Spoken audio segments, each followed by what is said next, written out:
Welcome to the 1 Million Years of Joy podcast. I'm Dr. Andrea Benaker, your host, and my intention is to inspire you to find more joy in your life through the stories from our guests and the science on joy and purpose.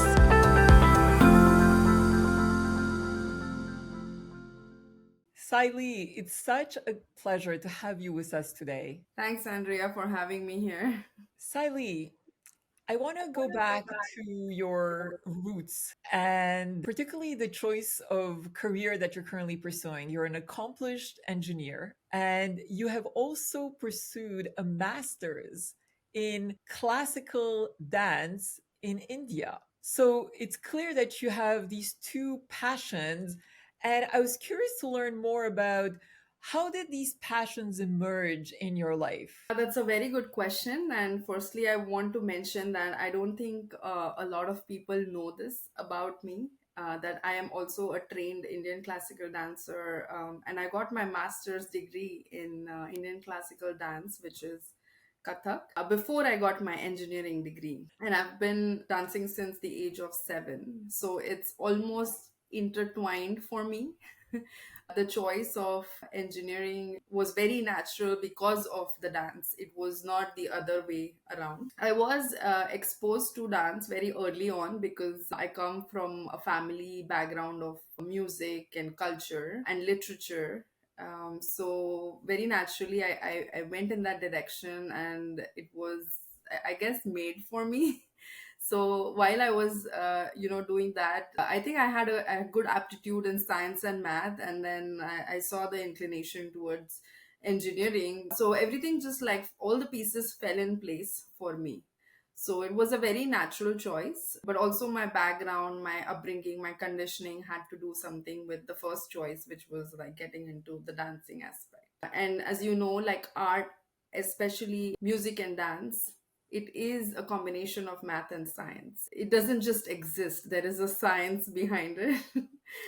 And there are some calculations behind it. That's also how our entire human body functions, is in beats, in rhythms, in harmony. And if that harmony is lost, everything gets imbalanced. How did you make the choice of pursuing a career in engineering given your passion for dance? For me, it was not a very unconscious choice. It was very, very conscious because I moved away from India to pursue my master's in electrical engineering, and I wanted to pursue my master's. And over the time, I kind of lost that that touch, or that going to do the stage shows. That exposure was not there. So when that exposure was not there, I did seek out in some aspects, but eventually I ended up just like focusing and finishing my master's in engineering, and then just took a very natural route. But it has come back to me where I do very consciously now take the decision of keeping that dance alive. I like to teach around here, and I started teaching my kids as well. So it's slowly coming back, but it was disconnected, like life happens kind of a deal. Yeah, it was not conscious when it left, and when I was like focused towards my masters in engineering, but now it's consciously coming back into my life. What is the biggest source of joy in your life today? It will definitely be dancing because of all the activities and the energies around me. I do find joy in dancing, but I also do find joy in very little things in my everyday life. Apart from the fact that yes, my kids do bring me joy too. They are those little like bugs that remind me, like, the you should focus on the smaller things in life to find joy. But just like interacting with someone on an everyday basis, where I have made a positive impact by just smiling, making conversation, helping them in some way. Travel is one thing that brings me joy. Learning something new every day, very unexpectedly, actually. I'm a very curious person, so If I get to learn something each day, even little bit, I really enjoy it. So that makes me really joyful. And I was reading the other day, actually, I mean, the mind often, plays this subconsciously in the background. But I was reading the Harvard review where it said that joy is a state of mind. We confuse it for being happy, which is actually a feeling as a result of something.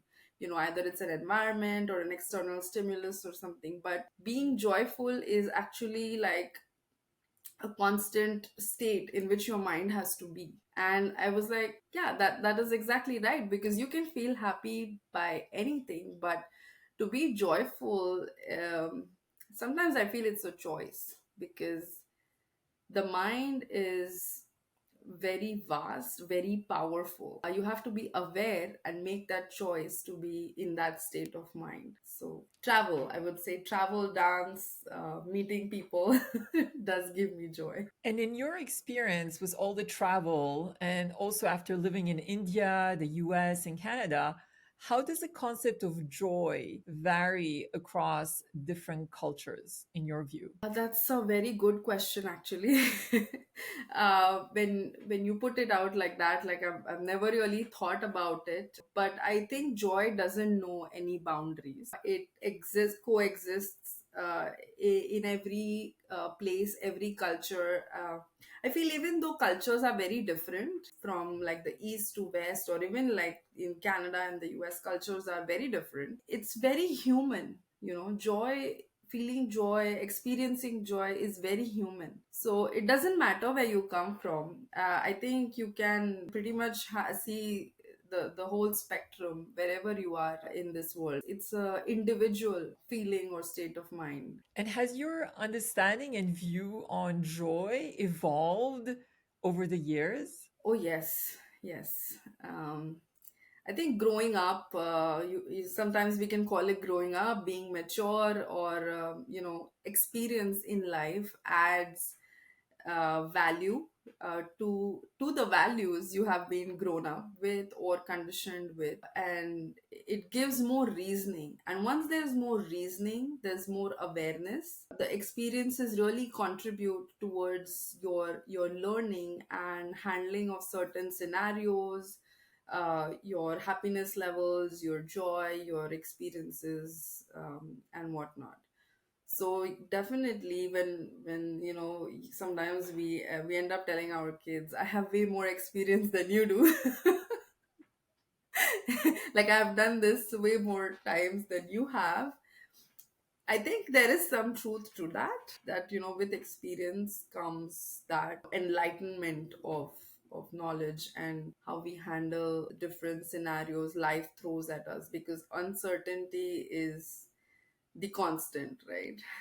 Indeed, uncertainty is a constant, and many positive or negative surprises may emerge in our lives. And I know that you had one such surprise after giving birth to your first child. And I was wondering if you would be open to sharing how that challenge has shaped who you are today. Yes, of course, of course. So, just to give a bit of a background, like, so when my daughter was born, like 7 years ago, I think within 6 days, I woke up one day and I was having my breakfast and I couldn't chew on this side, and I was like, why is this happening? Like, I can't understand. And maybe I'm too tired with like taking care of the baby, but it was not like my whole face on the left hand side had fallen. So we went to the emergency and we realized that there's something called Bell's palsy, which only happens to one out of 200,000 people. And what are the odds? Then, of course, did all my research on it and what it is. But I was extremely, extremely like panicked, because I didn't know anything about it. And the fact that it's so new, out of the blue, haven't heard about this, made me alarmed and worry. And that's why slowly, when I started knowing things, that okay, it's doable, it's curable through some steroids, and it will take about 6 months, I was okay with it. But I was still, I was getting all these thoughts that the mind puts out, like, what if it never goes away? What if the face stays like that? What if my daughter sees me like that? Which, I mean, infants can't even like recognize you until 12 days. So it's just a lot of unknowns that were putting me in that state of mind, which was very difficult at in that period, until I started seeing the results after the steroids kicked in for the 10 days, that okay, this is going to be okay. But even then, like I can tell today, there's still like a 1 or 2% that's not like fully there, but it doesn't impact me from doing anything. It's not like a big change right now for me. It has gone back to normal. I don't feel any pain on the left hand side. But yeah, I mean, I had to do every bit of it to take care of it. Eat right, have positive thoughts, definitely, and relax a little, because it was caused by a lot of stress and blood moving up and down the brain. So yeah, we take all these things for granted, especially stress. So I had to like make some life changes after that to ensure that I'm not taking too much stress. But it still happens today. But yeah, the changes are in place.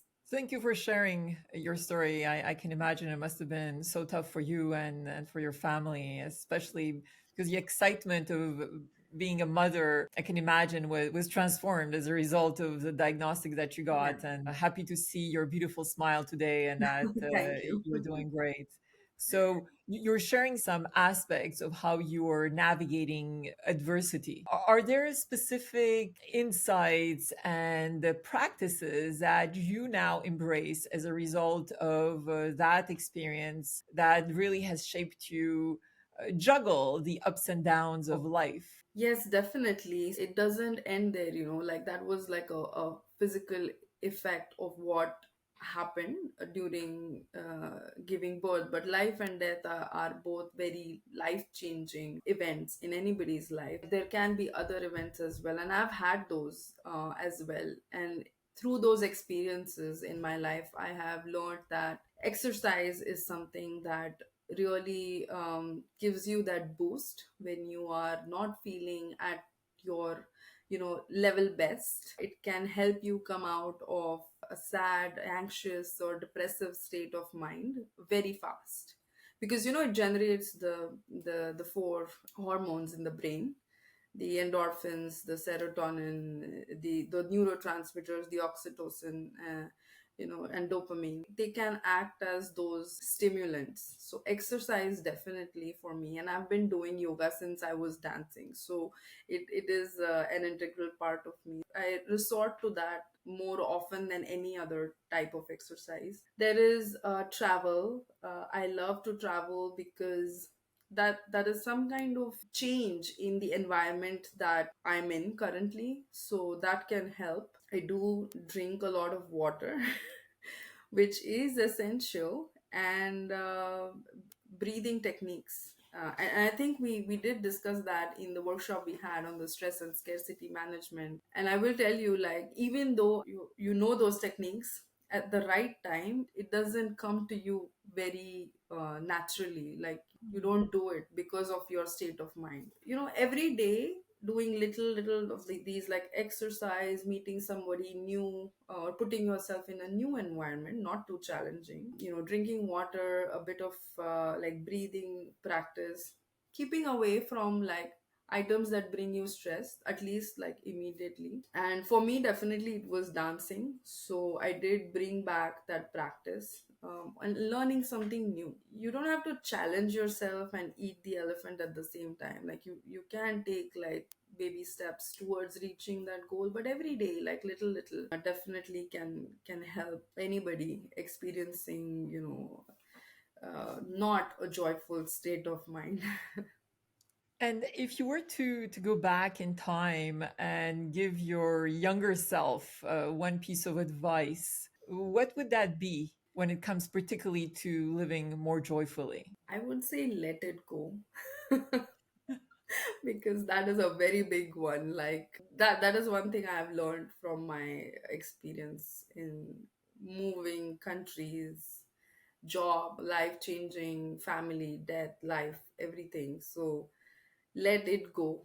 It is the hardest thing to do, and I can share that with my dad, when he had cancer, it was very hard to let go, because I am the kind of person trying to find a solution always.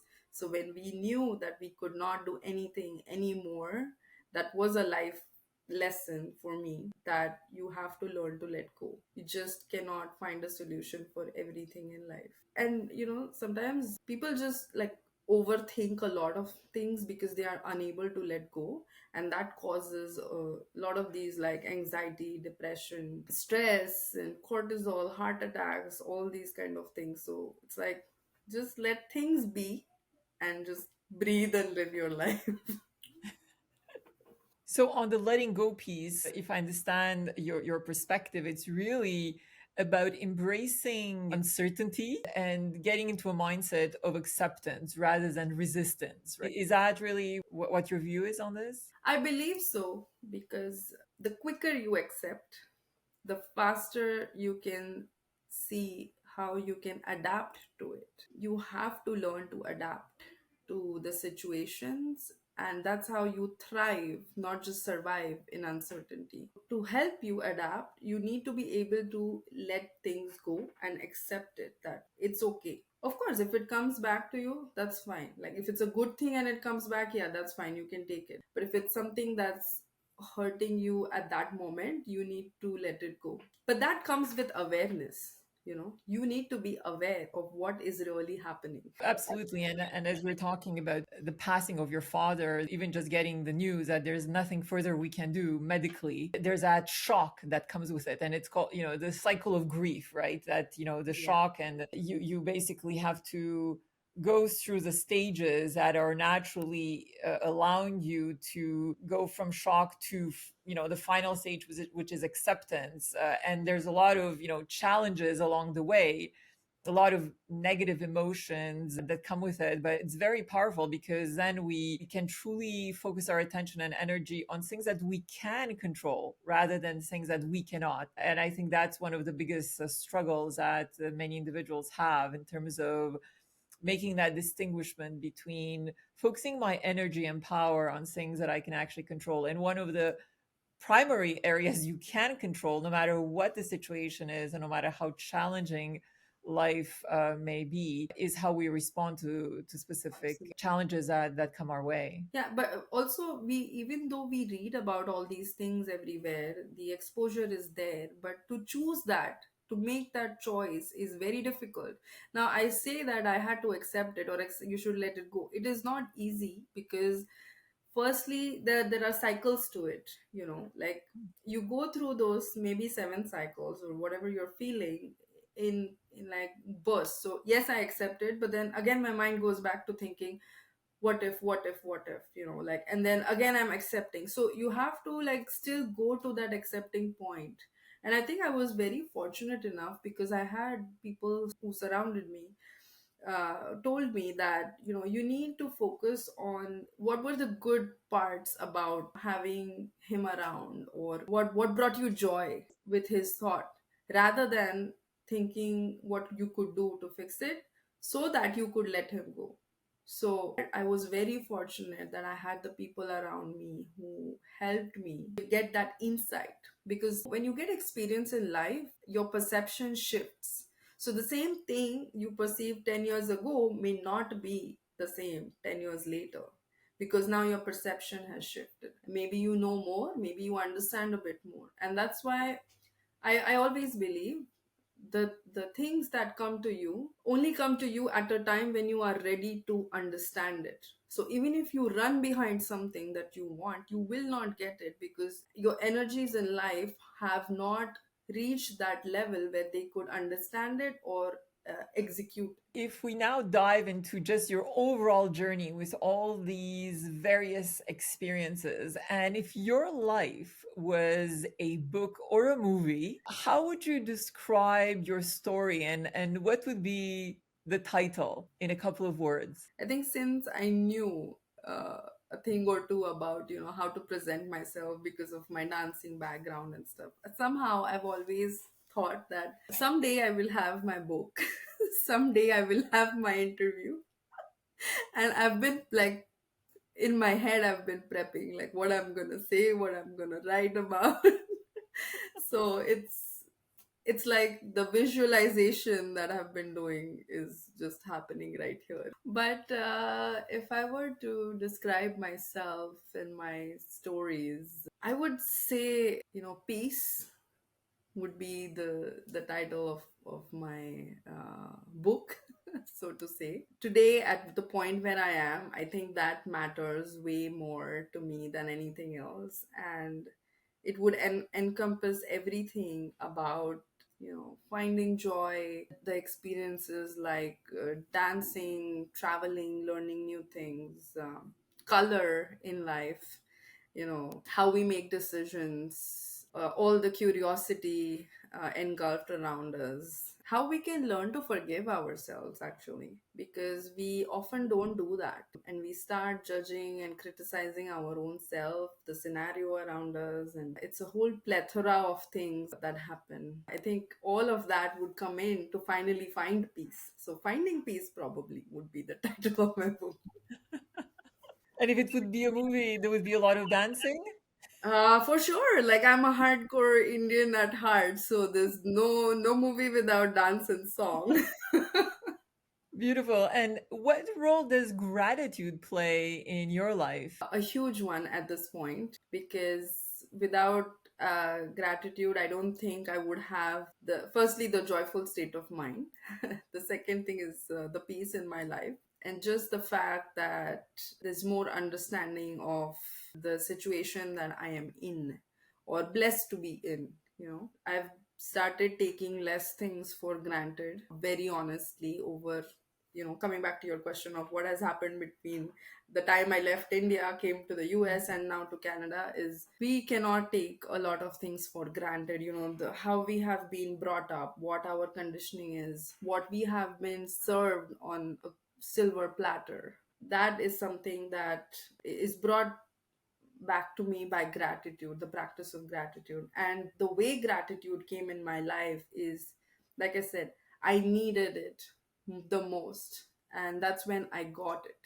Even though I knew what gratitude was, what meditation was, how to practice it, I never really went for it unless I really needed it. So you have to seek for it. It's the same thing with the learning. If you don't seek to learn, you will never learn. Like you can sit in class and attend the class, but until you actually want to know more about it and implement it, you would not learn anything. So until I seeked that need to find gratitude to help me with whatever situation I was in, I had not, experienced it. But now that I worked with it, and it's like a habit, you have to take like 7 days, 21 days, 90 days to form that habit. And you can see that it has immense power over yourself, how you feel, and, the choices you make, basically. So yeah, with my kids as well, like we practice gratitude every day, however tired we are, wherever we are coming from. It doesn't have to be at the very end of the day, it can be in the middle of the day, but just tell me what you're grateful for. And I've seen the effects. Like if I see a flare up in emotions, and we start talking gratitude, the understanding comes down, comes to a normal level, the tone comes to a normal level, everybody's like happy around you. It's like, okay. You see what it does to you. You just realize that, be thankful that, you have two hands, two legs, and two eyes today, here, and you can do what you can do. There are many, many situations that you could be in, so you have to be thankful. Of course, don't degrade yourself every time. But you learn how to be grateful for things. And talking about your kids and gratitude, what would be some key values that you hope to instill in them that would allow them to live a more joyful life as they grow older? I think about it quite often, almost every day, as we practice stuff. But for me, there is definitely gratitude. There is decision making based on love or fear. Once my kids are aware of that decision making, what outcome you get if you base a certain decision on love or on fear, it will help them make the decisions in life. So that is the other thing. The third one is any kind of art. So either it can be dancing or music. Right now I'm learning the piano because I always wanted to learn an instrument, and since I have the background of dance, I don't really need to go take any classes or anything. I self learned it. So my daughter is learning that. So I would definitely want my kids to learn an art form. And my son is 2, and he sits on the piano and he plays like he's like a very learned individual. So I like that he mimics. And he's gotten used to it very early. So definitely art. It's I've realized that it's more what the art gives you versus what you give to the art. The art gives you way more to shape yourself than what you can contribute. So when it's time for you to contribute, you should contribute.